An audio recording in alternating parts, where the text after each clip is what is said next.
Kaixo, txantioietan lagungarria eta batez ere erabilgarria da jartzea goitiberako zerrendak. Adibidez, txantioi honetan, bilerak egiteko txantioi honetan, bilera mota atalean klikatzen badugu, irekitzen da goitiberako zerrenda, eta ja aldez aurretik esanda daude aukera hauek.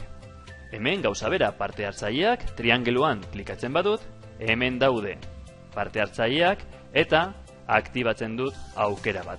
Nola egiten dira goitiberako zerrenda hauek? Hautatu behar duzu laukia, non jarriko dugun goitibera hori, eta gero klikatu datuak eta datuen validazioa. Kasu honetan, lauki honetan, egin nahi dugu zerrenda bat, elementuen zerrenda. Eta hemen idatzi behar ditugu nahi ditugun elementuak. Kasu honetan, jarriko dugu lehenengo gaia, koma, bigarren gaia, koma, hirugarren gaia, koma oso garrantzitsua da. Elementu batetik bestera pasatzeko, koma bat jarri behar dugu. Laugarren gaia eta bosgarren gaia, adibidez. Gordetzen dugu zerrenda hau, eta begira, lauki honetan triangelua badago, klikatzen badut, hemen irekitzen da goitiberako zerrenda. Hautatzen dut bat, eta hautatuta dago.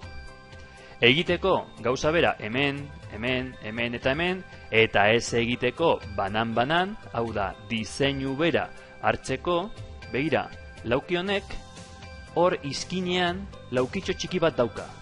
Hartzen duzu zaguarekin, jeitsi, eta aldaketa aplikatzen da lauki guztietan. Beste gauza bat, adibidez, data jartzeko, hemen, klikatzen badut gainean, bitan egiten badut klik, egutegi bat irekitzen da. Nola egiten da hori? Gauza bera, hautatu nahi duzun laukia, klikatu datuak,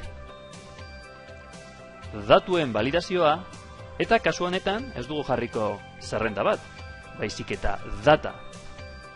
Data hautatu, gorde, eta begira, bitan klikatzean hemen, irekitzen da egutegia.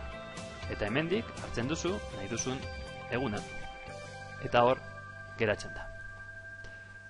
Erabilgarria eta batez ere lagungarria txantioietan txertatzeko. Eskerrik asko, agur!